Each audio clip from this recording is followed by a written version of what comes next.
very, very usual authorization tracking system. So the other one is I will track the IP, only the IP. It's quite unusual. I've seen it a couple of times. It's a bit more complicated to bypass. In fact, you have to spoof the IP. And if you want to allow the guy to serve, because you still have the ability to, take over his authorization. So you disconnect him and take his place, but it's no fun. So you have to spoof the IP. So on the LAN, to spoof an IP, you just have to hardcache poison the gateway, just to grab all the traffic destined to the IP, and then you will sort your traffic to his traffic and send it, all the things to him. So that's quite simple, and it works anytime. The last system is MAC address plus IP address tracking. So basically, they rely on the DHCP server leases. So they get the IP, they get the MAC address, and they check both of them. So people are tending to think that is the smartest way to do it, and that people cannot break it, but it's not the case. So previous technique won't help you because you have MAC address checking, so you have to do more than IP spoofing. So you will do the same as before, but instead of just sending packets with your own MAC, you will spoof the other MAC address. So it can be surprising like this, but it works very well. It works very well because on most of IP stack, IP level and MAC level are completely disconnected. There's no verification on them. So I can receive an IP packet with a given MAC address and send packet to the same IP with another MAC address. There's no problem. So that's the thing. So this technique works quite well. So then you have, misconfiguration-based tricks. So it can be quite amusing, quite funny to just scan the gateway.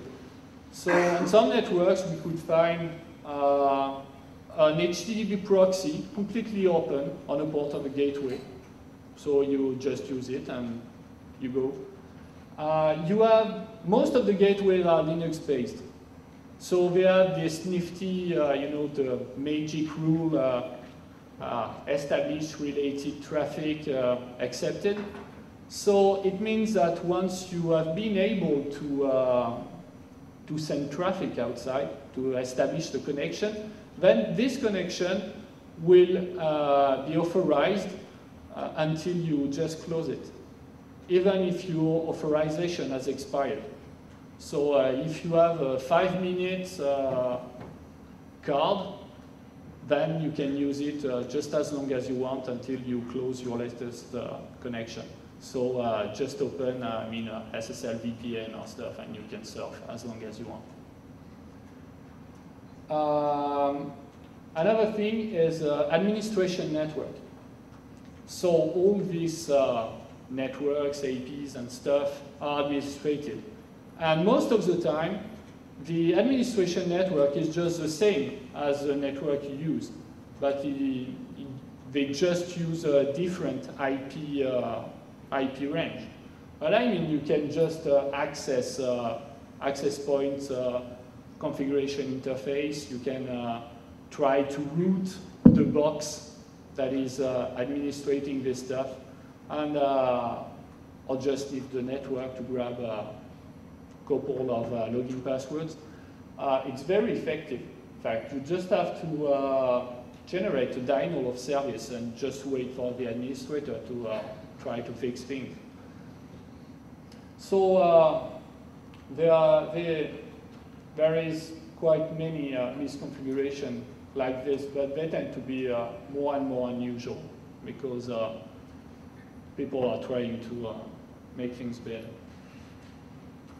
So the funny thing about Wi-Fi commercial stuff is people seem reluctant to go to WPA and .1x stuff. But .1x stuff relies on radius server. Radius servers are typically used for billing and accounting and things like this. I mean, they have the best tool to do this, but they seem to be reluctant to use it. So, well, we'll see. And then the last thing, attacking stations. So when you're on a hotspot or an open network, you can just try to attack other stations.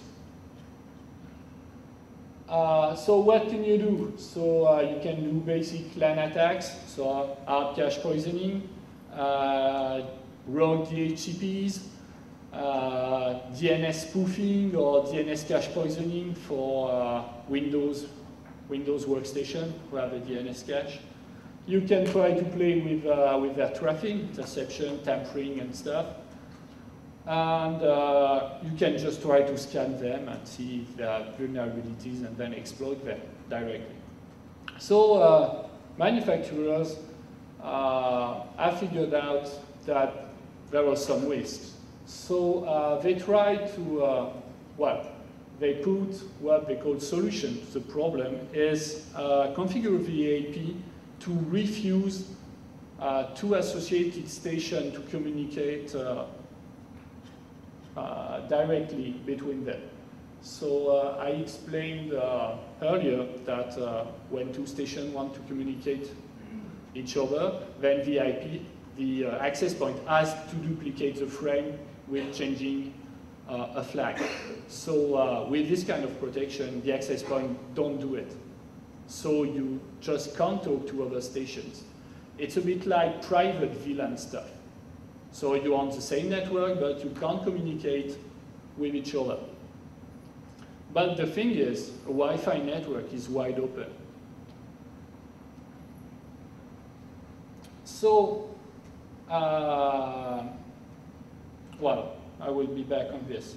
So traffic tampering is something which is very easy to do. So if people were at DEF CON, I think it was last year or 2 years ago, there was that two guys who were playing with Wi-Fi traffic. So basically what they did is they listened to Wi-Fi traffic and they tried to catch HTTP requests. And every time they catch an HTTP request, they give an answer. So basically, what you had is some images replacement, or you get another pages. So in this case, it was a blinking hello DEF CON you got, or with a nifty JPEG of one. That's it. I see people who are knowing the trick. So that was quite funny, but now think of this with a more malicious perspective. We know that browsers are very vulnerable, especially the Microsoft Internet Explorer, that has still code execution on it. So basically, anytime someone is doing an HTTP request, you can just inject whatever code you want. So a web page with a JavaScript, with ActiveX, with an image, with a malicious image, with this flow on image parsing, or things like this. So you can just hold a Wi-Fi station just listening what they do. So that's quite nifty. So communication injection. So the thing is, sometimes you have this protection. So Cisco called this PSPF. So it's well, I don't remember what it means, but it's station-to-station traffic prevention. So basically, because traffic is just sent over the air, you can just grab